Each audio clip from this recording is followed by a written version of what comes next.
Hey guys, this is TheInterloper, and welcome back to my Let's Play of Final Fantasy Tactics War of the Lions.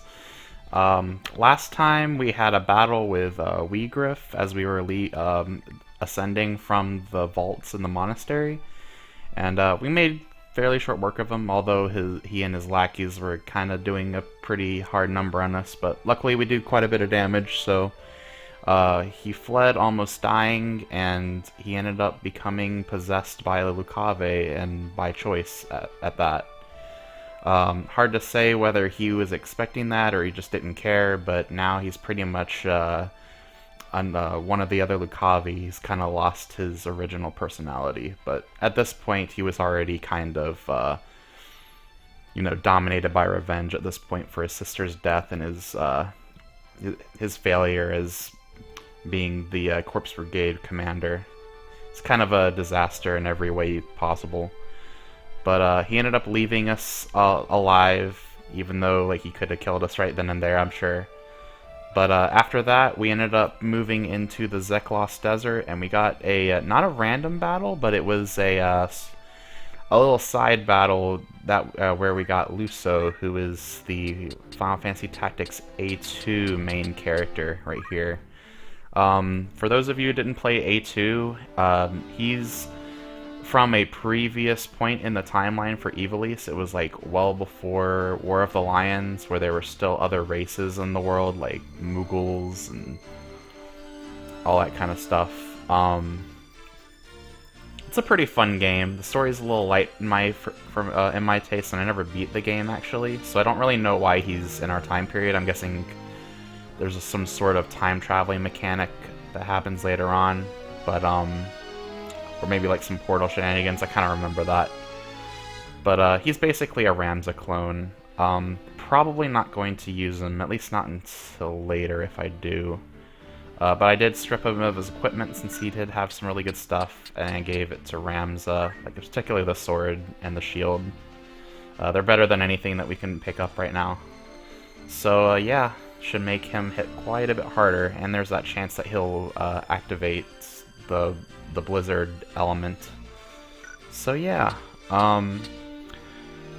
other than that, just wanted to talk about because I had done quite a bit of errands this time to get to some of.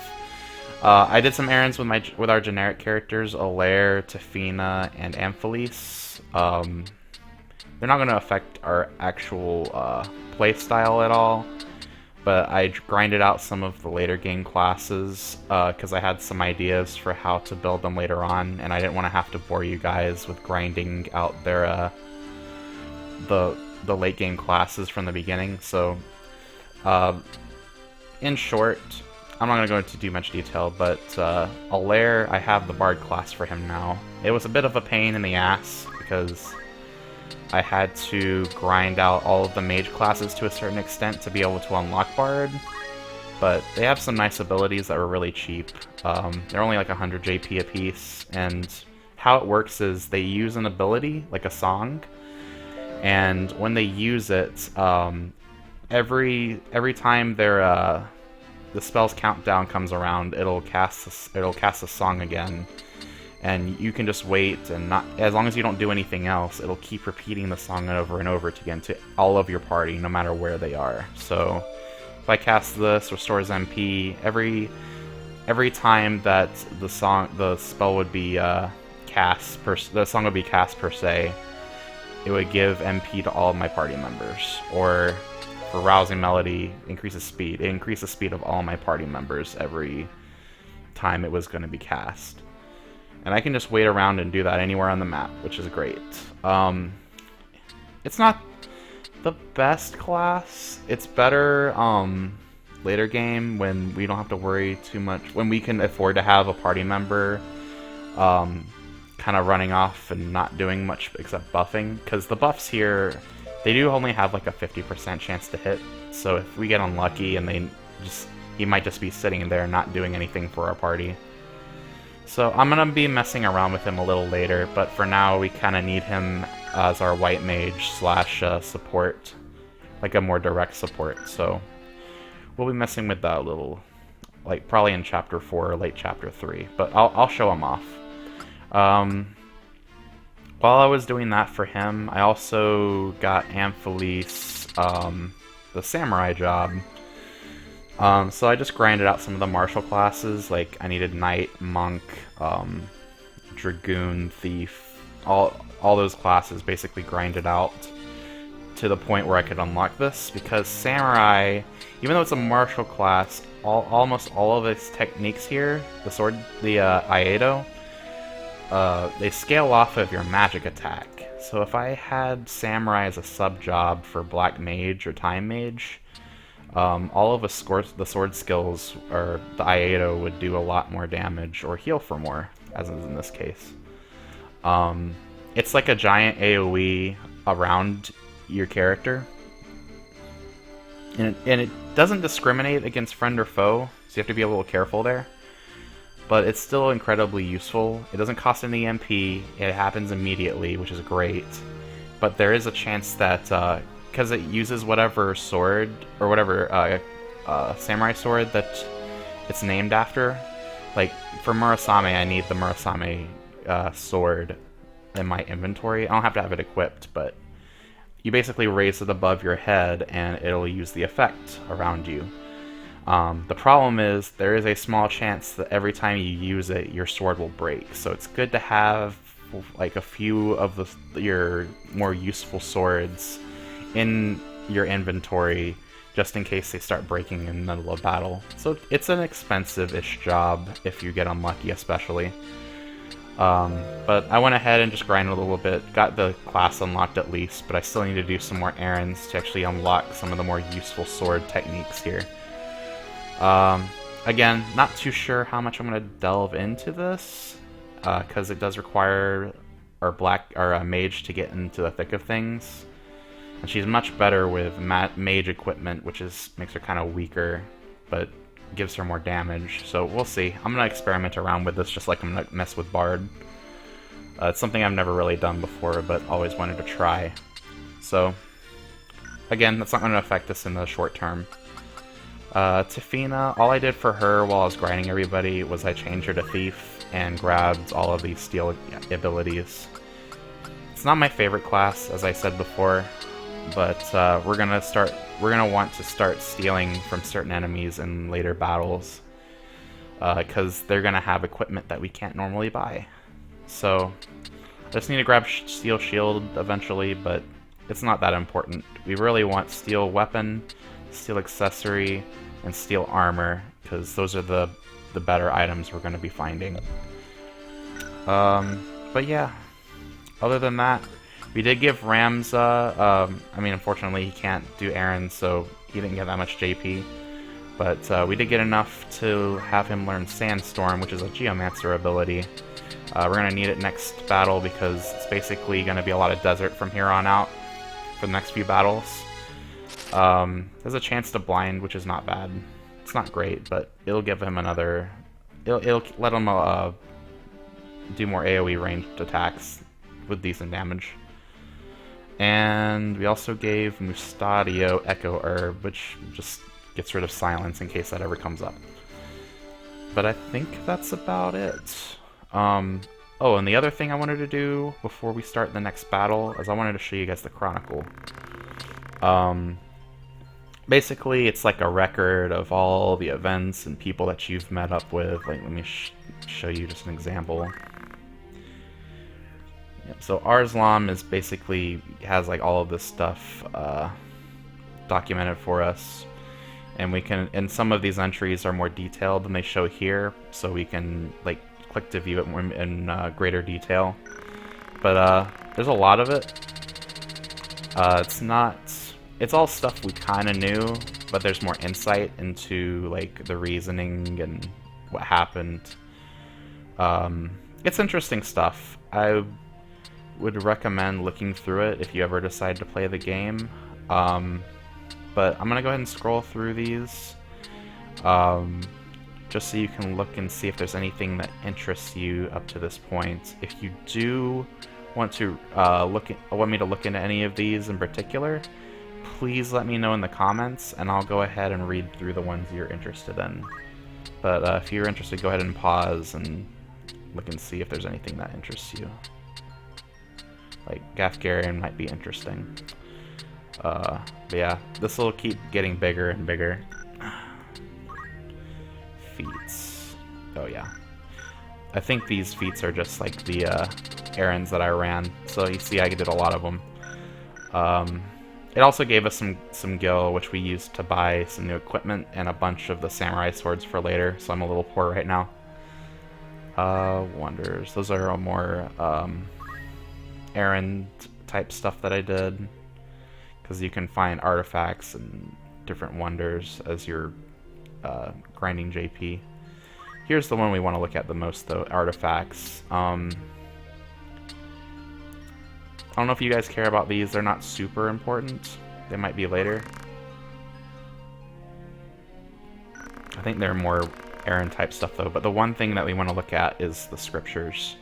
I kind of glossed over it last episode, but I'm going to go ahead and read it in this episode because it is kind of important. Go ahead and pause if I'm going a little too fast, by the way. Its existence is apparently only rumored. I opened the Scriptures of Germonique, entrusted to me by Elder Simone, and began to leaf through the pages. This is Ramza's narrative, by the way. Like, he's the one who's reading through this and talking right now. The words before my eyes were writ in a holy script of the ancients. Several illustrations were scattered throughout, but many pages were missing or damaged, and the script was exceedingly difficult to decipher. I was deeply curious as to what knowledge lay within. As I was turning pages, faintly penned letters in modern Evelesian script occasionally caught my eye.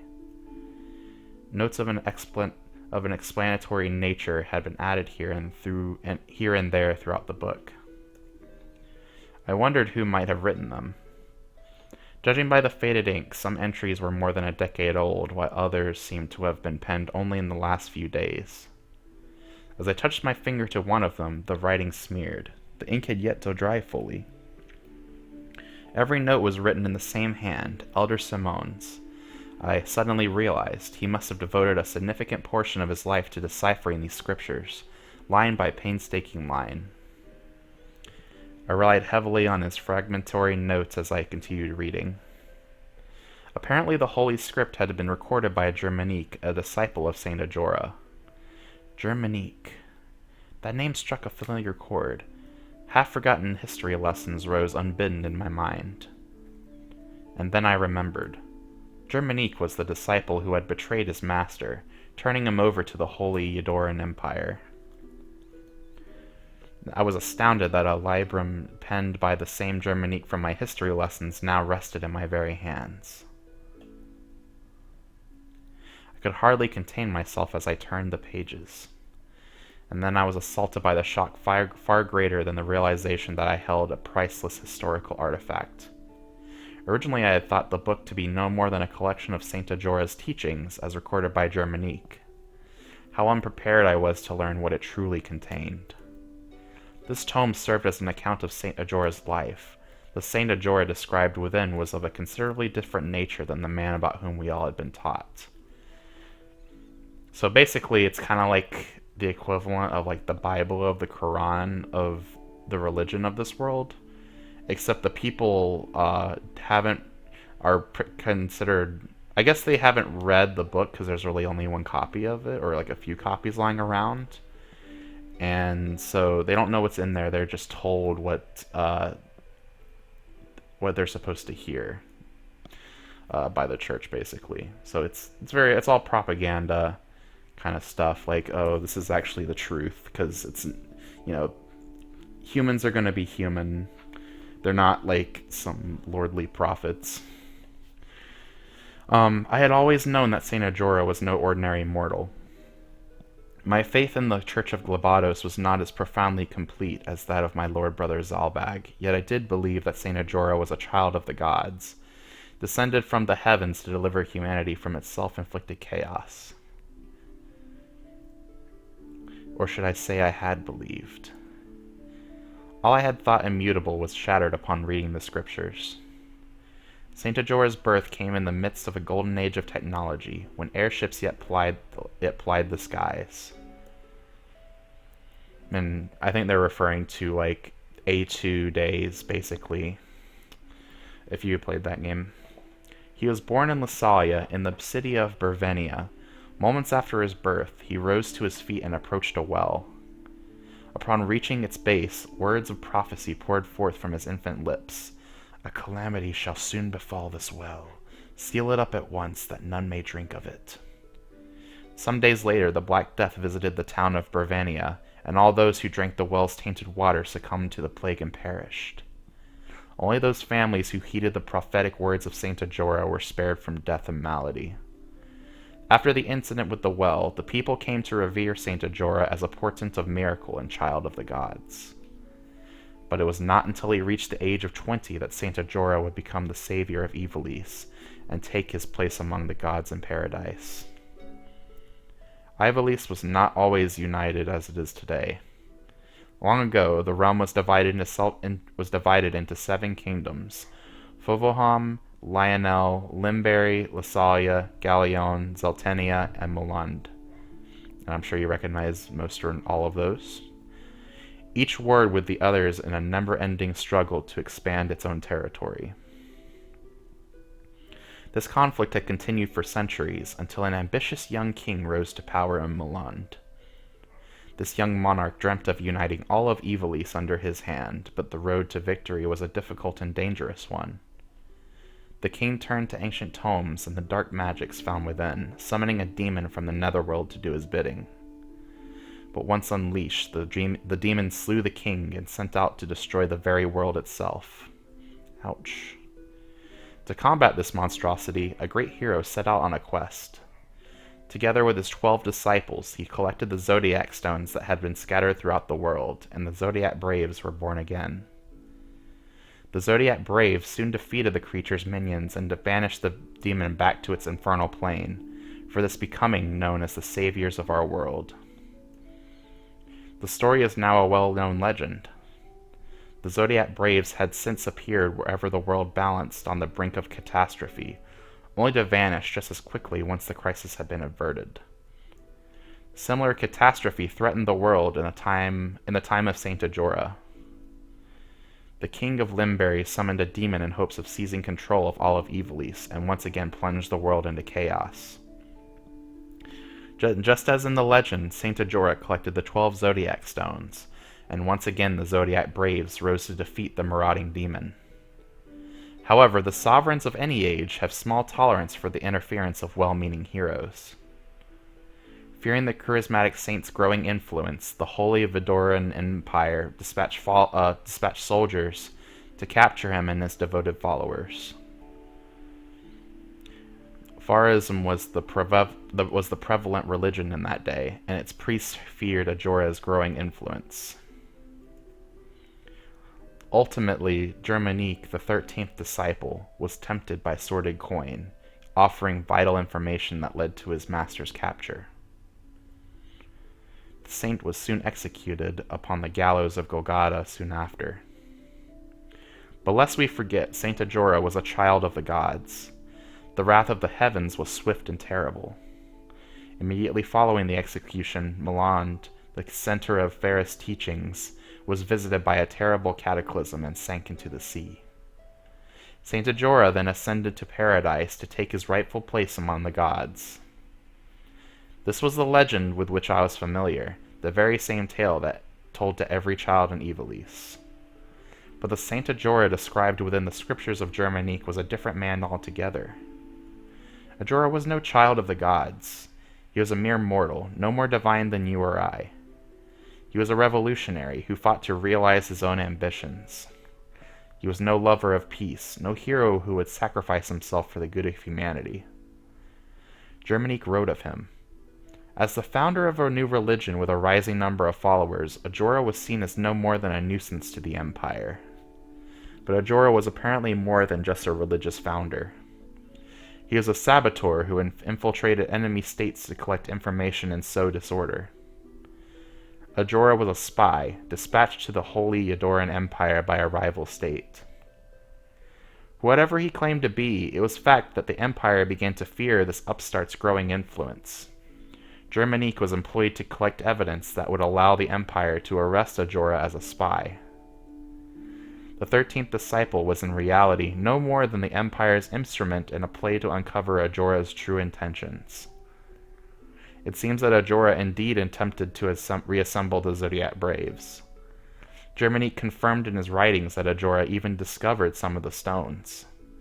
But what was his purpose in seeking them? I do not know if the young king of Limberry actually summoned a demon. At the very least, I had failed to encounter even a single line within the scriptures that records the event. A catastrophe did indeed befall Malande at the time of Ajora's death. According to the scriptures, the bulk of the city sank into the sea. The footnotes provided further enlightenment. They expressed a different view, no doubt the personal opinion of Elder Simone.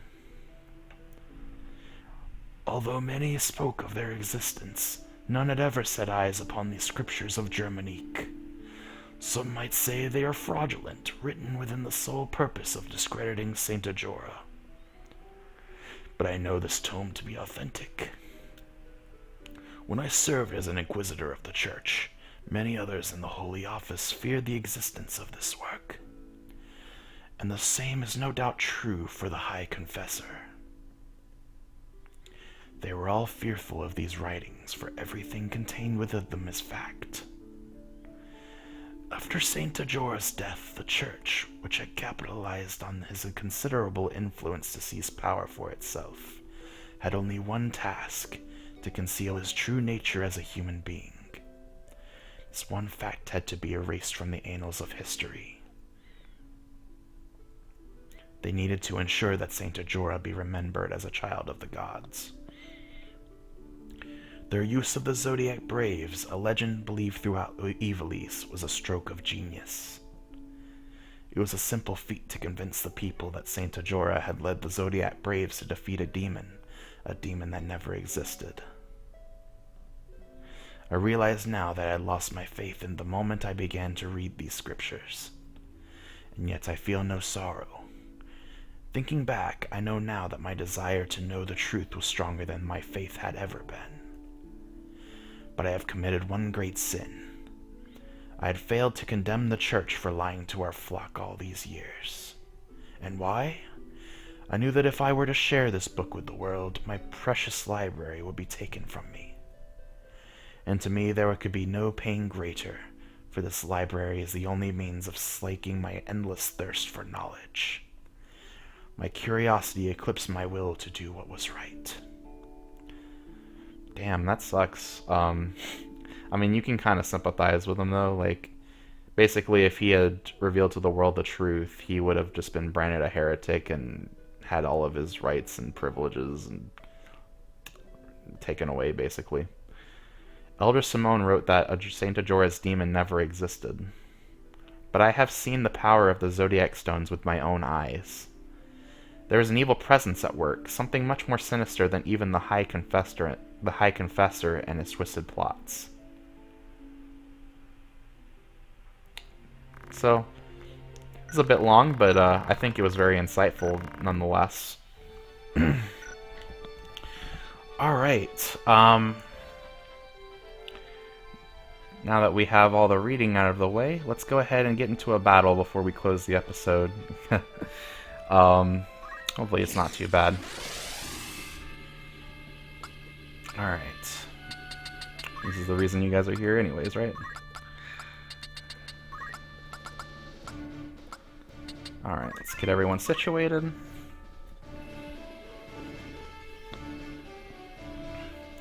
I just thought that the scriptures were pretty interesting. Kind of like mirrors like some religions that are popular even today, like Christianity and stuff. Kind of gives them like, it does like a bit of a spin on it, because we're not exactly sure if it's true or not. But they're kind of taking it in like a more like, they're taking it in an interesting direction in this game with the parallels, and then like the parallels to Christianity, like with Saint Ajora and Jesus, and I don't know. It's fascinating. So yeah, I remember this fight. Pursued even yet, when we were fled so far, have the gods have no mercy? Is that a scouting party from the Order of the Southern Sky? They're basically Goltana's men, previously. We're through fighting. You will not force us to return. We're going home. Better to live in the streets than to die in them. We've had our fill of blood and death. We do not pursue you. Pray heed my words. It is not our wish to fight. Aye, that much I'll believe. Better to strike us down cleanly when our backs are turned. Do not think us so green as to fall for your tricks. We've seen our share of those as well. That man, does he not have the look of the one on the handbill? What of it? It's him, the heretic, I'm certain of it. If we returned with him, might they pardon our desertion? You returned to camp? Consider it. The capture of a heretic is near as grand a feat as the capture of an enemy commander. If we delivered him his head, do you not think they would reward us to leave to return home? The men who captured that general were dismissed honorably. If we were to return to our homes, let us do so with our heads held high. Were we to return now, it would be to a life of skulking in the shadows. You speak true. Let us return with him. Or at least with his head. It's not long for those shoulders anyways. He is a heretic after all. Come, let this be our final battle. Our freedom is bought with the godless man's blood. We're a heretic, you guys are deserters. I mean, who's really better or worse in this situation? And it's not even Ramza's fault. He's he's wrongly called a heretic. But yeah. Look at those job classes. Won't they harken back to a simpler time? It's unfortunate for them because it makes this battle incredibly easy. Only thing we have to really worry about are chemists, because they obviously can heal. And this rogue, and the thief, I mean, since she can charm and steal our equipment. But you know, I'm gonna take out these guys. Yeah, damage on the mithril pistol is definitely a lot better than the Ramadan pistol we had before.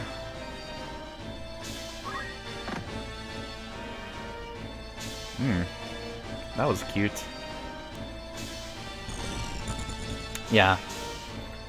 This battle is supposed to be kind of a relief from the previous fights that we had. It's not hard.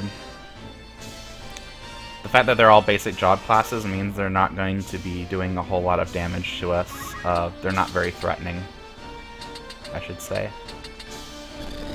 So let's have some fun with them. Hello. Oh, well, nice dodge. Touché. Very well. Alright. Actually, let's go ahead and get up here. I think we can get off an attack.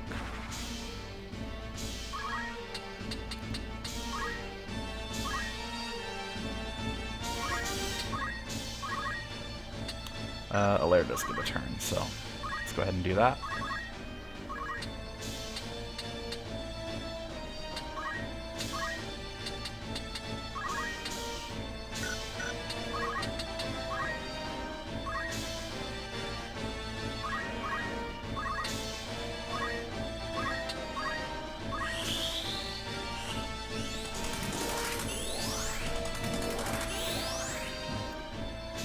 Keep Mystadio healthy, since he seems to like being the target.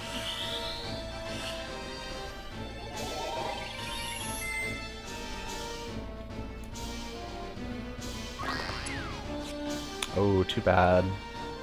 I can dodge too. Yeah, with Protect, we're basically never going to die against these guys. Not that they had a chance to begin with, but, you know.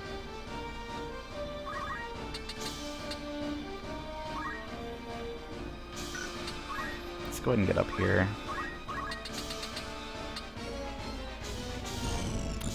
Ah. So their canister's gonna hang back, huh? Alrighty.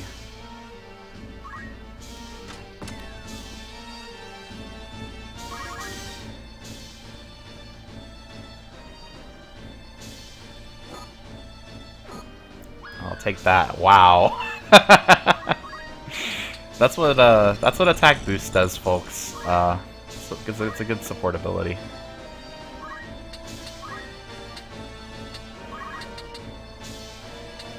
Hammond, who is that? Alright. That's fine. Let's go ahead and use Blizzard. We never use that.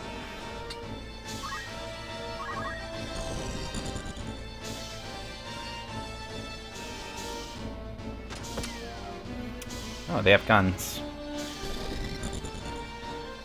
Yeah, honestly, the chemists are the biggest threats here. It's because they have guns and healing items.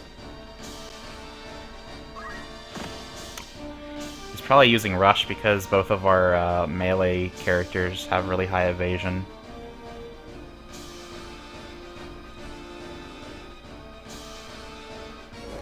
Stone, that's a... Man, that hurt. Am I surprised though? These chemists are really not even trying to throw items. This is a little surprising. Sorry, bro. Alright, when are they getting a turn? He's getting off a cure in turn 5, that's fine. In that case... let's go ahead and hit the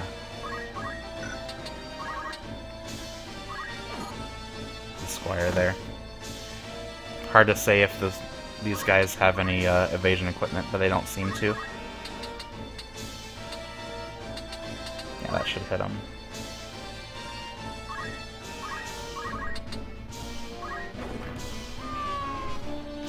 Yeah, it's a fight. It's a nice, stressless fight.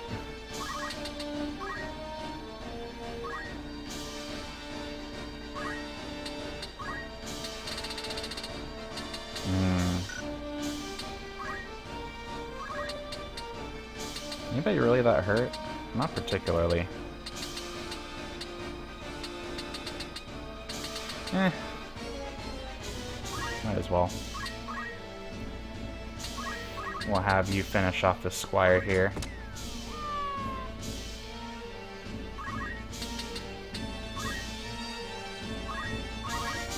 Gonna go on the go aggressive since they're not able to do anything.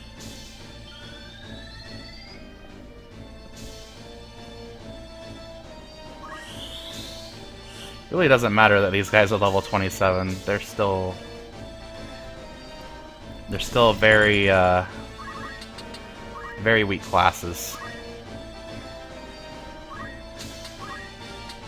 I can probably finish you off if I really wanted to. Who are you again? Hammond? Okay. So... oh right, you have shell on, that's why. It all makes sense.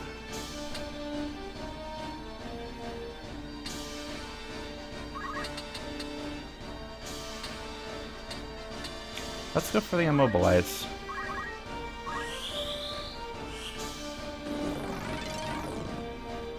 No, it's too bad. Oh, it worked on you though. Oh well. JP.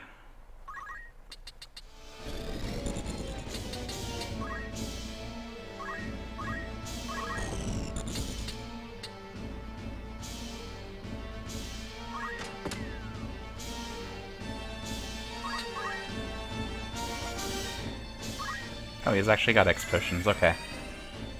That makes sense.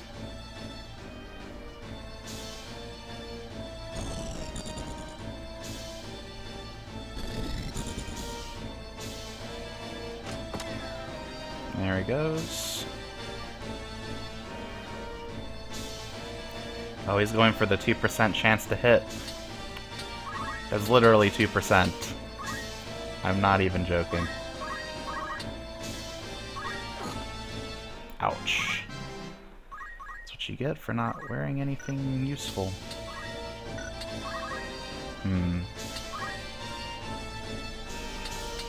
We'll focus. We get something out of it.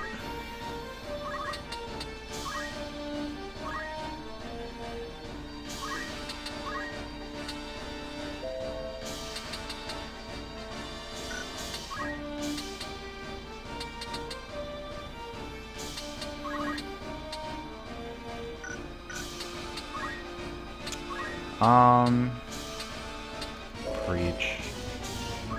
Yeah, let's go ahead and preach to ourselves. Hopefully it works.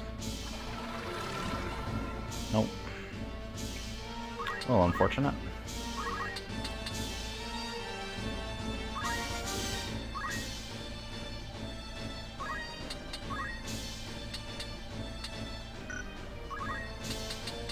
Ooh, nice.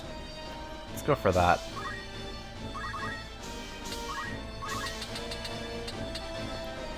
Ooh, that does a lot of damage. Let's do that. Just stay in place.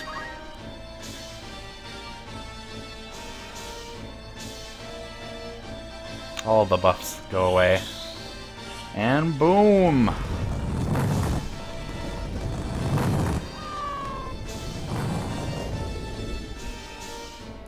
Gotta love that animation. It's kind of funny because she's immobilized, but she can still dodge, like, just perfectly.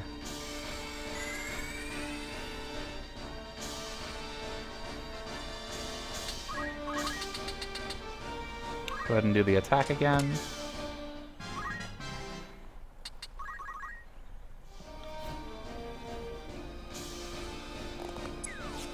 Oh dear, nice try. Take out this other chemist, since he's the biggest threat.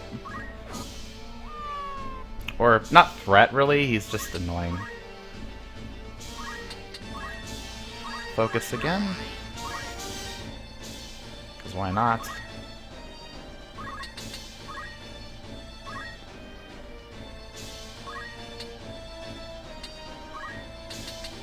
Let's try to preach to her. Let's preach to ourselves. This is a 60% chance instead of 46. There we go.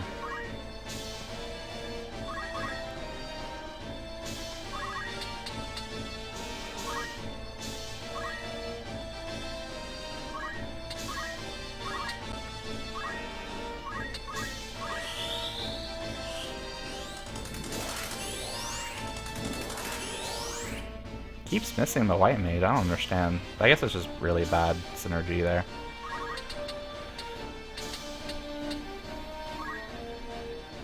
Just getting unlucky. Boom. Let's finish him off with Arcane. Boom. Yeah, I found out that certain weapons scale differently. The staves, they do more damage if you have more magic attack, which is why it's doing 52 instead of something measly like 10. It's useful. It's nice. I understand the need to hold one's own life dear, but to hold it so far above all others. Yep. That's deserters for you. Oh, and we got a mithril gun that they could have saved money not buying. Oh well. You never know when they get stolen or what have you. Father, what would you have done? Is that? Oh, it's Oren. We meet again. I see the black lion sits upon your breast. You are of the Order of the Southern Sky, then. I am, and it would seem we have you to thank for dealing with our deserters. Ha! I must admit, I never thought to see the day a Beowulf lent his aid to our order. The fight was not my choosing. I know. You do not wish to shed blood, but it cannot always be avoided. We're no different. Do you think we hunt these men down out of enmity? Craven they may be, but they've not wronged us. You knew who I was all along, didn't you? I did. I'd seen your name and face upon a bill. Inexpiable heresy, was it not? Yeah, these words. My mind reels at the thought of what you must have done. Have you a mind to turn me in? Why would I do that? Our orders are to capture deserters. They say nothing of heretics already hunted mercilessly on their own. If I were one of those, I think I'd get moving before the lions at my heels thought to feast upon me as well.